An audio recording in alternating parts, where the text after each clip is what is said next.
Hello guys, what is up? My name is Dan the Delight and today I'm bringing you a Nicolas Pepe FIFA 23 Team of the Week player review. This is the Ivory Coast and Nice right wing, right midfield. You can play him in either position. And I paid 10,500 coins, which is right at the bottom end of the Team of the Week prices that you can pay for him. And he's not been out long either, so I don't expect that price to change too much going forward. So that's what the price of this player will be reviewed based off of.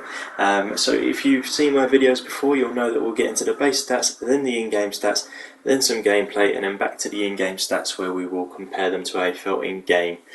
So Nicolas Pepe, 82 rated, 90 pace, 81 shooting, 78 passing, 85 dribbling, 40 defending and 66 physical. So obviously the two main standout stats there are the pace and the dribbling.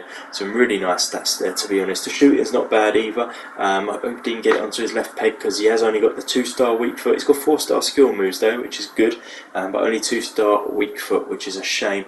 And he's got the high medium work rate, 6 foot tall. So yeah, I'm looking forward to getting into it. He's always been sort of a decent-ish player on FIFA, like a good starter player. So hopefully this card will be a good player for now as well. So if you do like the video, please do give it a thumbs up. Hit the subscribe button for more videos like this, and there will be a link in the description down below full of FIFA 22 player reviews. So let's get into the in-game stats now, then some gameplay, and then give our final verdict on is he worth the 10,500 coins you'll be paying for it.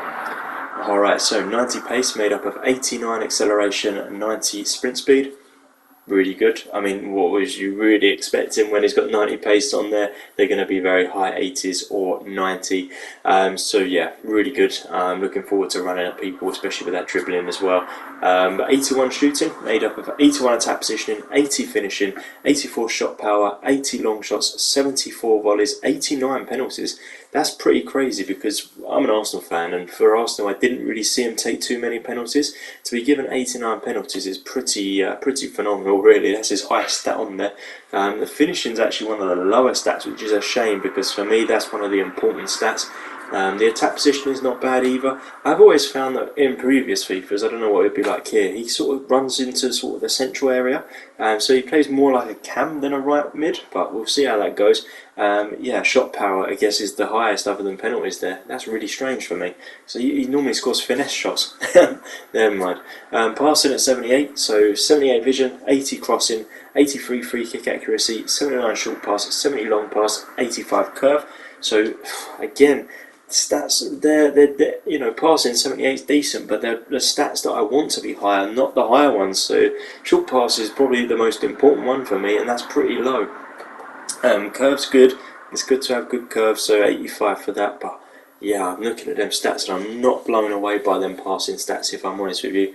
And 85 dribbling, you know, that's good. 89 agility, 78 balance. I don't know what's happened there, why they're so far off each other.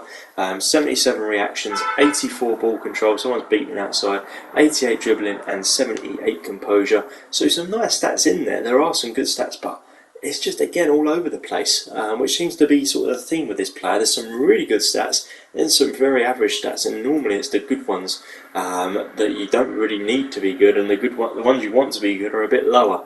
Defending we won't really get into because he is only a right mid. Normally I look at that head and accuracy because I know people do like to score headers. I can't, other than when I play with the guy that I reviewed yesterday, which you can find on my channel. It was ridiculous. But yeah, 63 in accuracy. Same with the physical. The only thing that we really care about too much there is strength, and that's 72. So some really weird stats on there. It's not as good as what I was expecting, to be honest, by looking at the base stats. The in-game stats are a bit naff from my playstyle personally. Let's get into some gameplay now. Alright, so Nicolas Pepe. I've played some games with him now, and I have to say, let's get into it sort of stat by stat. So he was rapid. His pace was undeniable. He had 90 pace and he felt every bit of 90 pace. He was rapid. It was quick. It was fast. It was everything that you wanted it to be. But his shooting was pretty diabolical. You can't score finesse shots with this guy. It's just not happening. You'll see. There you go. I mean, look at that. That was on his strong foot as well. So yeah, you're not going to be able to score finesse, which is weird because in person he's sort of known for his finesse shots. That's what I think of when I think of Pepe and his goal scoring, was them sort of curving shots. But yeah, he couldn't do that on this. It's more just driven shots. They're the ones that he's going to be good at. His shot power was his highest stat shooting wise, and it really did show. His passing felt okay. I didn't notice anything too bad with passing.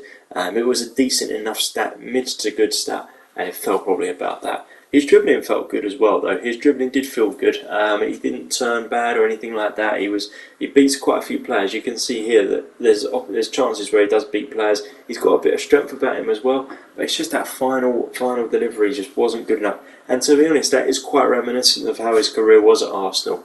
It's just that final ball, the shot, just didn't quite do it, unfortunately. And that is how I felt about him in FIFA 23 as well.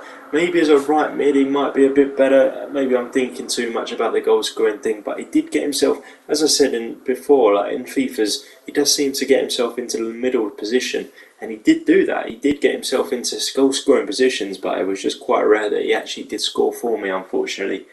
And I was expecting a little bit better, I must say. But then again, it is only 10.5k, so I don't know, maybe I'm being a bit harsh. We'll have a think about that just as we go through here. Pace at 90, I'm not going to touch that. Pace, it was his best stat, there's no doubt about it. He felt rapid, he felt really quick, he was beating players, and I can't change that at all. 81 shooting, I mean 81's not great anyway, so I might just leave it at 81. I would have liked to have brought it up a little bit, but I just can't because he did miss quite a few opportunities. He got into the positions really well, but he just needed that extra oomph when it comes to the finishing, unfortunately. Passing at 78, again I'll leave that the same as well. Felt decent, but I'm not going to be able to increase or decrease it because 78 is a decent enough stat, and it didn't do anything to warrant an upgrade for me, unfortunately. Dribbling does get an upgrade though. 85 felt a little bit better than 85. He was able to beat quite a few people in positions that I don't think other players would have been able to. So I'll increase the dribbling there from 85 up to about 86, 87. I reckon we could go there. And the defending at 40, we'll just leave that because he was a midfield player that we're not going to want to change anything to do with the defending. I didn't have a header with him or anything like that, so that's fine. And the physical can probably stay the same as well. This is the most basic sort of keep the same card that I've ever used on FIFA. His stats felt like they did in game, which is rare. Normally there's changes all over the place in my videos. But 66 physical, yeah, I think because his strength did feel okay, and 72 is okay for strength, and that for me is what I think of when I think of physical. So yeah, we'll leave the strength as it is. So we've increased, or we kept the pace the same at a mighty 90, increased the dribbling, and all the others have stayed the same. So I don't know, this is one of the harder ones for me, is he worth it? I feel like when they're lower in value, it's harder to say. He probably is worth it, which is weird for me to say after I've sort of stalked him a little bit, but he is only worth 10,500 coins. He has really good pace and really good dribbling, and he does score goals. It's just annoying. It's not consistent enough. So if you're only looking to pay 10,500 for a reasonably solid right midfielder, is a good option, but I would fork out a little bit more coins, get a better option, and you'll be well away there. So hopefully this video has helped. A bit contradicting, I know, but yeah, it's a difficult one, this one. If you did like the video, please do give it a thumbs up. Hit the subscribe button for more videos like this, and there will be a link in the description down below full of FIFA 23 player reviews. As always guys, thanks for watching. Bye.